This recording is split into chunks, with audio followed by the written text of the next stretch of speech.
What's going on, everyone? I'm your host, Wes Lowry, and welcome to this week's episode of Righteous Rhetoric. So, let's just go ahead and dive right into the news. Obviously, the biggest news this week is that Trump, in his second term, has now knocked out the first 100 days. So, let's see how the Trump administration has done. Obviously, we can't break everything down. It's been a very eventful 100 days. Has been incredibly active administration. So we'll just talk about some of the most prominent things that have been going on in the news. We'll first go ahead and start with Ukraine. Now, while on the campaign trail, Trump said that he would end the war in Ukraine day one in office. Recently, he walked this back, saying that he was just joking or being facetious or over the top, which I don't think anyone expected that he would end the war day one, obviously. However, now that we are at day 100, it's a little disappointing to see that there is no end to the war in sight currently. Russia just recently bombed Ukraine, which Trump did condemn the attack. However, Trump has not done a lot of good in terms of easing the tension between these two nations. He's also misspoken quite a bit in regards to the war in Ukraine. He has been in interviews several times talking about how Ukraine started this war, which is just objectively not true. Ukraine did not start this war. This war was started because Russia broke the last peace treaty that they had, and the war in Ukraine has continued on ever since. Obviously, Zelensky has been very hesitant to sign anything in regards to a peace treaty, mainly because the reason last war started was because Ukraine broke the peace treaty. And most peace treaties that have tried to be negotiated with the Trump administration involve Russia keeping the land that it's taken from Ukraine. And so Russia is, in essence, getting rewarded for starting a war in a lot of these peace negotiations. And relations with Zelensky, the leader of Ukraine, have been especially rough ever since Zelensky visited the White House and Trump, Vance, and others in his administration near the end of that time in the White House press room kind of jumped Zelensky, and there were some very high tensions. I personally didn't think it was a very good look for America when Vice President Vance said, "Hey, have you thanked us yet?" When throughout the majority of the war, Zelensky has gone around several times thanking our Congress, the American people, for the support that he and his nation have received during the war against Ukraine. So, let's look at the campaign trail and what Trump said about Ukraine. Again, he said he would end at day one. That obviously hasn't happened yet. And 100 days in, we don't see a end to the war currently in sight. So that's a little disappointing. I think everyone would like the war in Ukraine to end. So hopefully there is a good negotiation and peace treaty that could be followed out soon, something where we can make security promises to Ukraine and hold Russia somehow accountable for the war and war crimes that has committed at this time. Now let's go ahead and move on to immigration. This is another big talking point during Trump's campaign trail. Immigration uh, has been a huge crisis in the United States. Both Democrats and Republicans acknowledge this, especially during the election, that something had to change about immigration. And Trump often touted on the campaign trail that the United States needs to be harder on immigration. And he would often cite violent gang members that have apparently been let in and that are causing distress throughout the nation. And so Trump always explained that he was going to be very aggressive when it came to immigration. And his administration has been incredibly aggressive with deporting illegal immigrants. However, there's also been the problem with legal immigrants, student visas, and several other issues. This aggression has not been consequence free. One of the biggest stories is about a Mr. Garcia.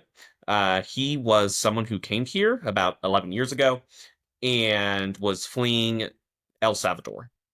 And even though a judge did not grant him citizenship back in 2019, if I remember correctly, he did say you cannot be deported back to El Salvador. Like, that's the one place you cannot go because we see that you would indeed have your life threatened there if you were put there. Well, Mr. Garcia gets arrested or deported by ICE, and they send him to the one place that the court said you can't send this man, to El Salvador. The Supreme Court and other courts agreed that the Trump administration had to take steps to facilitate the return of Mr. Garcia.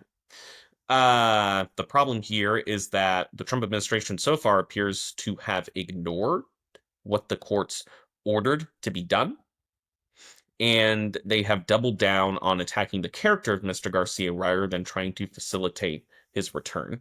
This has become a bit of a contentious issue because there are a lot of people arguing about the character of Mr. Garcia, primarily the fact that he has been arrested twice. However, he's never been charged. One charge was for loitering, or excuse me, he's never been charged. He was held for loitering, but then released, and then he was held at one point for a domestic violence complaint. But his wife has continued to this day to be a strong advocate to returning her husband back to Maryland. So I don't know if the character assassination is the right way to go about this. In fact, I know for a fact it isn't, because this isn't about Mr. Garcia's character. It's about everyone's right to due process. The Trump administration's rush to deport people has often led to them being deported without getting their day in court, without making an argument why they should have the right to stay here or to be here or to be a refugee or any of that. They're just getting deported. And without a right to due process, we see a pretty significant violation both of ethical rights, moral rights, but also a violation of how we are supposed to do things as American citizens. We have a right to due process. And even if you are not a legal citizen here, you are still given a right to due process. Uh, because, for example, the Trump administration keeps saying that they are deporting all of these MS-13 gang members. But here's the problem. We don't actually know that because they're not getting their day in court. Many of these people are people who have tattoos or bowl jerseys or anything like that, and they're saying that is a sign that you're a gang member, you're out. You're gone. Again, this is all without due process. We shouldn't get distracted by arguing about the character of the people that the Trump administration is deporting. What matters is if the right to due process is being held in contact or not. Because while everyone agrees that the immigration system needs to change, that there is an immigration crisis here in the United States that negatively affects both immigrants and citizens, that doesn't mean the executive branch gets to make the decision that people don't have the right to due process. That is wrong. On top of this, we've seen a lot of people who are here on student visas, college students getting their student visas revoked.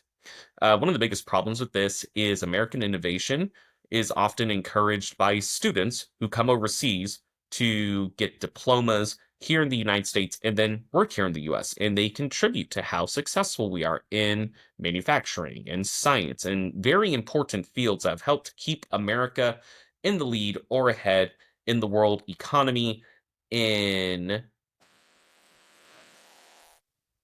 technology and several other important areas. But because of how gung-ho the Trump administration has been with deporting people, we are potentially losing very valuable assets by deporting these students, by denying student visas, as well as just, like in the case of Mr. Garcia, deporting the wrong people in an unethical way. Just recently, it was reported that a mother of three was deported, and her three children, who are U.S. citizens, were deported with her, with the youngest fighting an aggressive form of cancer and being deported without their medication. This is a horrible story. I don't think I need to explain why this is unethical or why it's wrong. The Trump administration has argued that the mother said when she was deported that she wanted the children to go with her, though it's hard to see a mother advocating for her children going with her without the proper medical supplies or care they would need. And so while the Trump administration has said this, the family lawyer has come out to say the mother did not say this. The children were not supposed to go with her, especially without some of them having their medical needs or without going without their medical essentials. Again, I don't feel the need to explain why this is wrong and why this is terrible. And when you are so gung-ho in your approach to deportation and trying to get people out, it leads you both into unethical and to unconstitutional grounds. So this is not great. So what we see here, besides the behavior being unethical, is also potentially a crisis in terms of the Constitution. The reason this would be a constitutional crisis is, again, the Trump administration has ignored the orders from the courts to facilitate the return of Mr. Garcia. We are denying people the right to due process. And ultimately, there is a way that we do things here in the United States. There's a reason that we're considered the land of the free. Democracy is a messy process. But ultimately, if we are going to celebrate the fact that we're a democracy, that we are a land of free people, we work through the messy process. We don't just skip the process. We don't deport people without their right to due process. We don't ignore court orders and judge orders. They're in place for a reason to help our government function.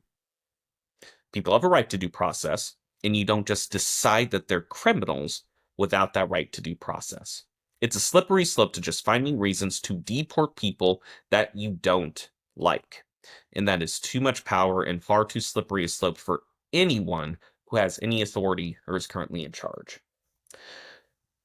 On top of this, multiple people have been captured by ICE at courthouses where immigrants have been scheduled to have their day in court or to check in. And so, if the argument is going to be that we are deporting heinous criminals, I don't think arresting the people who are showing up for their day in court, who are acknowledging the legal system and going about it in front of a judge, are the kind of people who are the heinous criminals that the Trump administration is claiming them to be. Again, this is why we have the right to due process. And to arrest people outside of a courthouse when they're supposed to have their day in court feels fundamentally wrong. Not only that, the Trump administration is, even if they don't mean to, forcing kids, some who are just toddlers, to represent themselves in deportation hearings. The reason for this is last month, the Trump administration cut funding to more than 80 legal services that provide programs for minors with free legal representation in immigration court proceedings. Again, I don't feel the need to explain why that is wrong. Cutting resources from children is just objectively not a good thing to do across the board, especially those who need to be represented in court, who might be alone due to the way that our immigration system and process works. It's a mess. It's not great. If Trump continues to challenge the courts like this, we're going to see more concerns for a constitutional crisis. Adding fuel to this fire is also the fact that there was the arrest of the Milwaukee County Circuit Judge Hannah Duncan by the FBI, who was accused of helping an illegal immigrant evade ICE. While we obviously need to wait to see how this case pans out, arresting judges and ignoring their orders isn't a good look for the executive branch. And again, why we do need to wait to see how this court case pans out for Judge Hannah Duggan. This feels like a very politically charged arrest, that the Trump administration is angry that the judges are trying to enforce the right to due process, or who are criticizing the way that immigration law or deportations are currently happening in the country. Ultimately, sure, you should deport violent criminals. I don't think you're going to see anyone who objects to that fact. But this widespread aggressive approach has led to people not having their right to due process. And we don't get to claim that this is an ethical way to deal with immigration when we take away people's rights. Even when we deport innocent people, like in this example, Mr. Garcia. We are not here to argue about his character. We're here to talk about his right to due process, as well as the fact that a court said, you can't be deported to one place, El Salvador, and they sent him there anyway. But even innocent people who get deported, like the 3 children of this mother who was recently deported, with the family lawyers saying that they were not supposed to go with their mom. Not only are these kids innocent, they're American citizens who were just deported. This approach by the Trump administration in the way that they are deporting people, the way they are treating immigrants, it has to be more thought out. It has to be better organized, and we have to respect people's right to due process. As well, in general, just have an attitude of treating immigrants, regardless of their legal status, with respect as people. I don't think that's too much to ask out of anybody. But speaking of things that could have been more thought out, we can now go ahead and move on to the trade war. Liberation Day is what Trump claimed when he brought out a sweeping amount of tariffs on several countries. Now, the problem with Liberation Day, and when we looked at the tariffs across all these countries, is that some countries were included where there are no people. There's just wildlife. Like, for example, penguins being the primary wildlife in these places.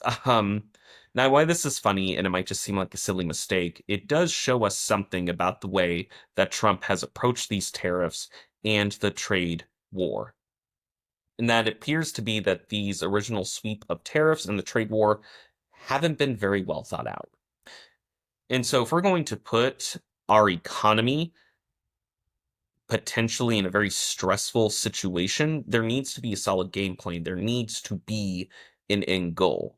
Now, Trump attacking Mexico and Canada, claiming that we had a bad deal with them, doesn't really make a lot of sense to me because the current deal that we have with Mexico and Canada is the deal that Trump came up with in his first administration. And it was one of the things that was actually touted as a very successful part of Trump's first administration, that he got a very good trade deal with Canada and Mexico for the United States. So the fact that Trump went on to rage against the current deal we had with both Mexico and Canada doesn't make a lot of sense to me because it was touted both A, as a success, and B, Trump got credit for it. So the fact that we would look at our neighbors, who we have very important trade with, and attack them isn't a good look for the United States. That doesn't help the US or the people of Canada or Mexico. Not only that, Canada's Liberal Party just had a massive comeback in their recent election here, where newly elected Prime Minister Mark Carney had to say this in his victory speech. He claimed that the US would treat Canada as an equal in trade, and that America would never break or own Canada. He then went on to claim that he is ready to make it clear that Canada is ready to enrich the lives of its people without American goods if it needs to, and that they have plenty of trading partner options. So picking a fight with our trade neighbor isn't really the best play right now, especially given that Mark Carney was just elected. And a lot of that was based on how Trump was talking about Canada and how the citizens of Canada resent the way that Trump talks about Canada being the 51st state, as well as the many other negative things that he has said about the country as well. And then there is the escalating trade war with China. Now, at this point, the US and China had made no deals or compromises with each other, and so this trade war continues to escalate. The impacts of this are that the majority of toys in the US, car seats, rare earth minerals, etc., a lot of these come from China. And in the next few weeks, if something doesn't change, if some sort of deal isn't made, we're going to begin seeing empty shelves of a lot of the things that we value, of a lot of the things that we get from China. Now, from the Trump administration's perspective and the way that they've talked about this, is that we don't have a very good trade deal with China currently, that China was getting a way better end of the deal than we were. I agree with that sentiment. And the theory behind Trump doing this trade war is to bring more manufacturing back to America. That creates more jobs. It allows us to rely on ourselves rather than others. And it ultimately helps our economy in the long run. All of this is good in theory. The problem with this is that if you're going to go into a trade war with one of your primary trade partners, you have to prep the people first. You need to give manufacturers, CEOs, whatever, a heads up that this is happening so they can create buildings and industries for the jobs that they want Americans to have and to take. And you do need to prep the American people that they're going to hurt for a little bit. This was talked about right about when Trump started the trade war, but there really wasn't that much of a heads up. So at this point, to my knowledge, from everything I've read, we don't have manufacturing companies ready to go to replace the goods that we get from China, and that our shelves are soon going to be empty, and it's with little to no heads up that the American people are about to suffer through this. That's not a very good way to approach a trade war that directly affects almost every US citizen. On top of the fact that, of course, these trade wars strain our economy, it hurts the stock market, that affects people's retirements. There's a whole lot of things at play here. And again, the theory behind the trade war is not necessarily bad. We could have more manufacturing jobs here in the US. We should rely on ourselves more. We should try to get a better deal with China. because they were getting the better end of the last deal that we had with them. But this takes thought, preparation, and really solid execution. And all of it just feels rushed. And when you rush into this kind of thing, it has a real negative effect on Americans, which we're seeing in the polling about how Americans are feeling about Trump, but we'll get to that here soon. So the Trump administration also accused Amazon, I believe this was today or yesterday, of being political after a rumor went around of the company claiming that they were going to show how tariffs directly affected prices on Amazon. So Americans could see how much more they were going to be paying for their goods as the result of the tariffs.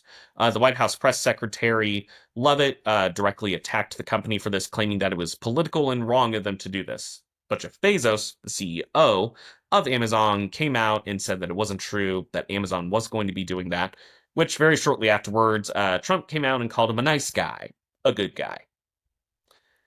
For an administration that claims that they are the most transparent administration ever, they've talked about this with both their immigration issues, with Doge, which I just don't have time to cover today. We could talk about that another time.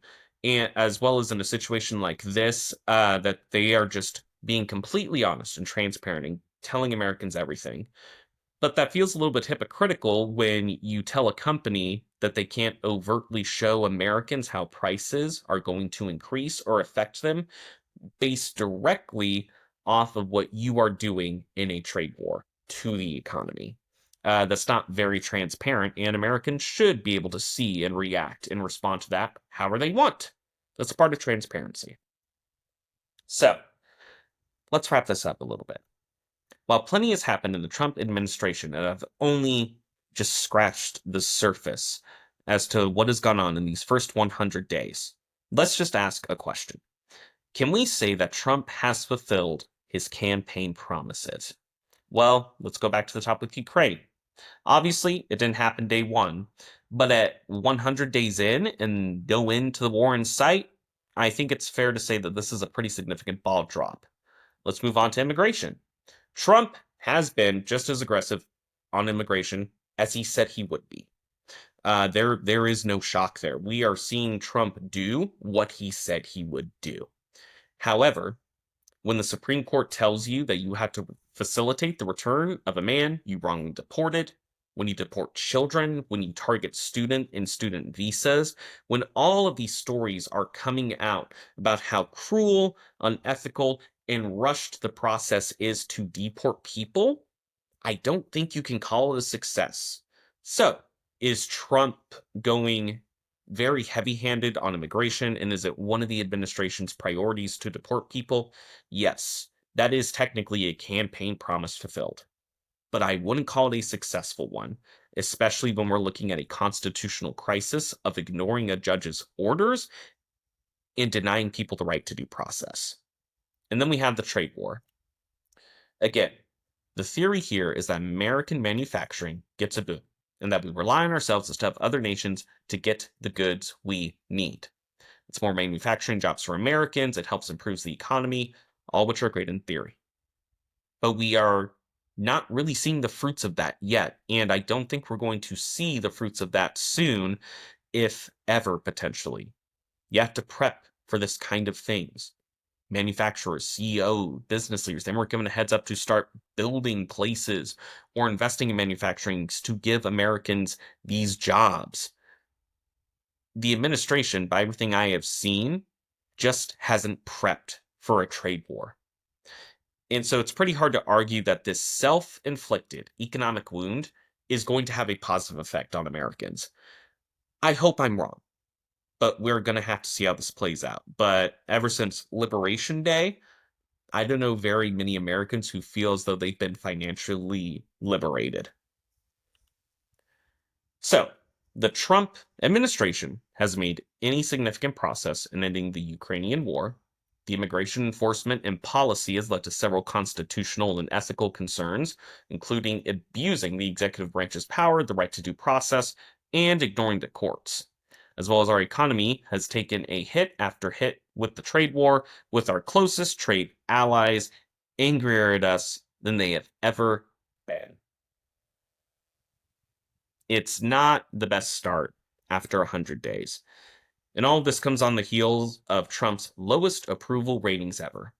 The only other time a president has had approval ratings this low at 100 days in was Trump in his first administration, with that record having now been broken in his second administration. So, how do we as Christians respond to all this kind of news? The first thing I would reference is Psalm 82, 3-4. It says, "Defend the weak and the fatherless, uphold the cause of the poor and the oppressed, rescue the weak and the needy, deliver them from the hand of the wicked." James 1:27 also says, "Religion that God our Father accepts as pure and faultless is this, to look after the orphans and the widows in their distress, and to keep oneself from being polluted by the world." Ultimately, what I think these two verses are saying is that compassion towards those in need, those who don't have power, is a key Christian characteristic. The world rejoices in the suffering as others, but we as Christians are called to lift up those who are suffering. Legal or not, be kind and generous to your immigrant neighbor, and don't celebrate the suffering of those who are deported, especially those who are fleeing war, those who are sick, and children who are suffering under this current administration's way that they deport people, the way that they treat people. We don't celebrate in that kind of suffering. That is being polluted by the world, to celebrate that kind of thing. But we do have compassion towards people, and we help them. Matthew 20:26-28 goes, "Not so with you. Instead, whoever wants to become great among you must be your servant, and whoever wants to be first must be your slave. Just as the Son of Man did not come to be served, but to serve, and to give his life as ransom for many." Now, why did I read Matthew 20:26-28? It's because I want to wrap this up by talking about Christian leadership. I really like that verse 26 says, instead of "whoever wants to become great among you must be your servant." I like that it uses the word great. The Trump administration for a long time now has used the term "make America great again." But what does Matthew 20 tell us here about being great? That we have to serve. I don't think you can serve without being humble, without helping those who have less power or material things than you do. I don't think you can serve if you look at everyone like they are an enemy. I understand that Christian leadership and a president's leadership are going to be different. But considering that the majority of Christians I know who support Donald Trump do so while saying that they are doing it because they want to be a part of a Christian nation, then you need to start holding a president that you say is leading you into a Christian nation to the standards of Christian leadership. And if you don't do that, then it's not Christianity or Jesus-led leadership that you want. Instead, what you're seeking is power and control through religion. So, let's go with the biblical version of being great again. And we can do so by serving others and not seeing enemies everywhere. Guys, thank you so much for joining me today as we go over the administration's first 100 days. I appreciate you catching up with a whole lot of news with me this week, and join me on Friday as we get ready to talk about Nathaniel the prophet. I'm Wes Lowry, and this has been Righteous Rhetoric. See you guys next time.